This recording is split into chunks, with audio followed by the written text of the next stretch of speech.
get Christmas and Thanksgiving, you get to breathe a little bit. Well, not Thanksgiving. You get to breathe a little bit, and all the rest of that, a few more opportunities, and a ton of work in. And we haven't had the result that we want to have just yet. And my goal is to see them be able to smile coming off a field again, and be able to achieve what they came here to achieve and accomplish some things, and feel good about what they've done. And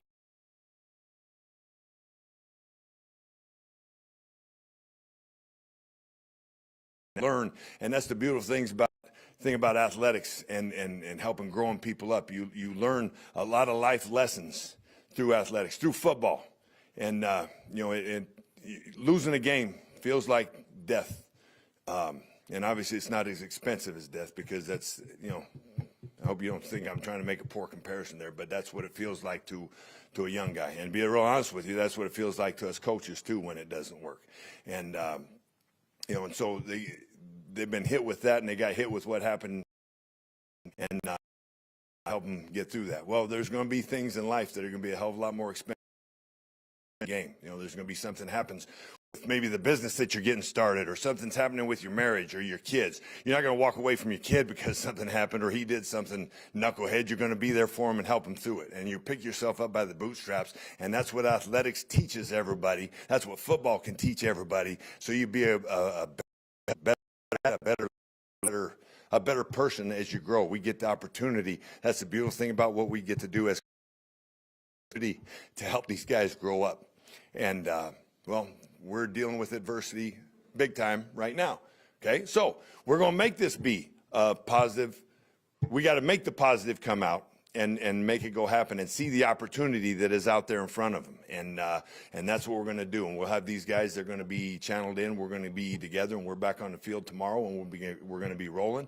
And it's going to be an exciting time. We're going to bust our tails to make it great for them, and help them accomplish what they wanted to accomplish. And I'm starting to babble a little bit now, so I'll chill out a little bit. But that's what I think. That's where we're at with the situation that we're in right now. And I am excited to be able to help these guys through it, and that's what matters the most. And again, the players and finishing this season in a positive way and letting them accomplish some things, helping them to be able to accomplish some things. That's what matters the most, and that's what we're going to be able to do. And they'll be able to draw from this experience years down the line that'll help them pick themselves up when they need to. And I think that's an important thing. So does that give you a little introduction into where we're at?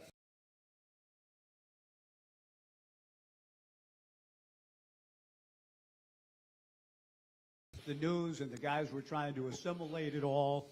What was your kind of first message to the team after they learned about the change that was taking place? Well,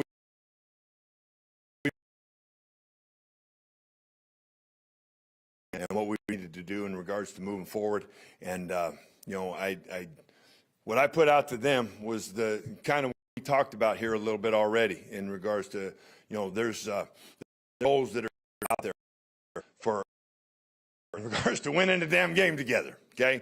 And my hope is that they will draw on each other to be able to make that experience happen. They've been working their tails off over there in the weight room and out on the field and out on this field to get to that point, and that they would unite together to help make that be the case. And they can do it.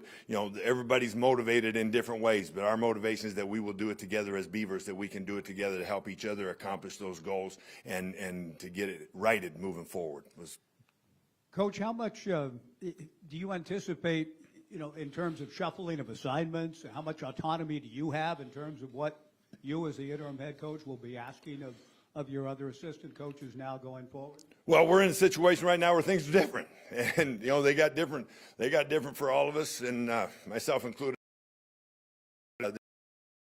In time right now, and so coaches, we're no different than everybody else. This is it doesn't change. There was a turnover, whatever it was took place out there on the field. Life is just the same way, and that's the way we're approaching it right now. Okay.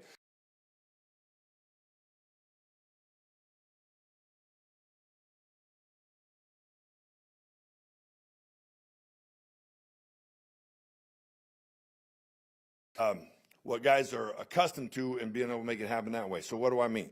As a defensive staff, we're going to get together here in about an hour.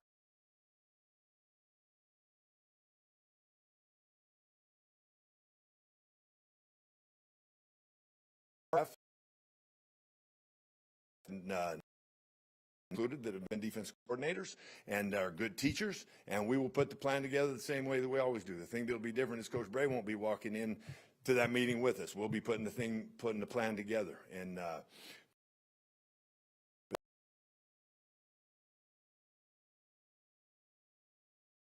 as we've gone through the season, so he can coach, he'll be able to help.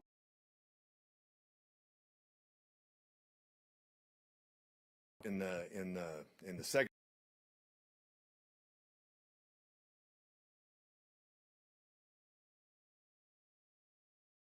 Chance operating as coordinators, and we'll get the plan put together, and we're going to go attack.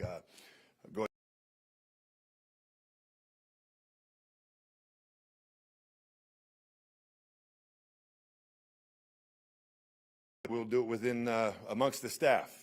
Guys are everybody teaching guys and coaching guys within each team. Each. I will also be involved in those, and so as a coach is involved with each one of those, and Daniel Akey's going to have his hands focused. He's got to help these guys get everything put together, and we'll do it as a staff, as a football family. Offensively, we've got our help.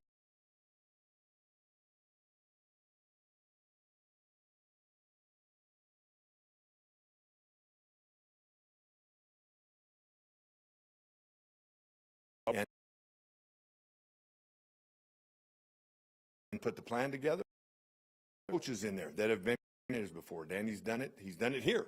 He's done it at other places. He's got NFL experience. We've got the ability to make things happen in that fashion there.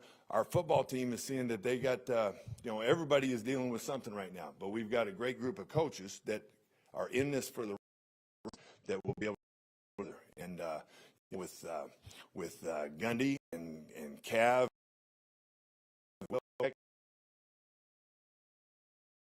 and get that plan put together and unite it, and then we're going to go and make sure that these players are taken care of. They're going to see it, and they're going to feel the energy from us tomorrow. Work today. Life is moving at us, so we're going to go attack life, and we're going to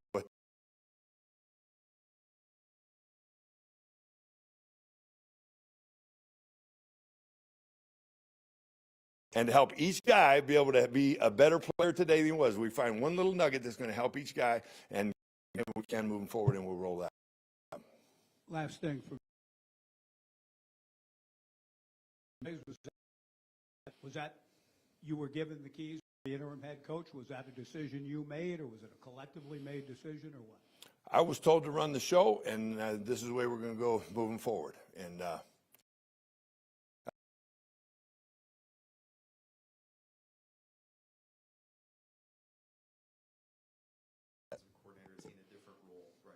yes, we're just, it's no different than, say, we've got a blitz for a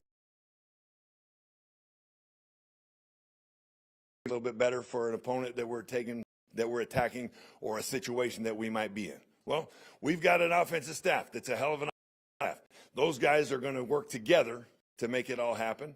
The play call is going to come out of a different mouth. That's what's going to be a little bit different. So will there be a little spark in it?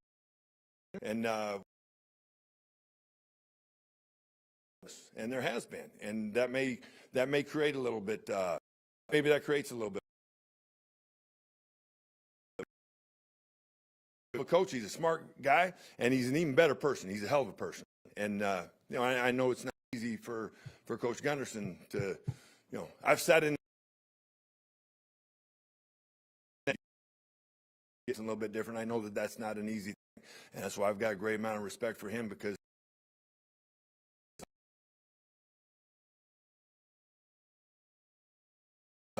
when you're in the perfect world, everything is the way you want it to be. You still handle wrinkles within your staff as you go, and there's a lot of places throughout the NFL and in the country that you have a coordinator that doesn't call plays. It just means you're doing things, we're changing things up a little bit different. It may be a little harder than I thought it was going to be.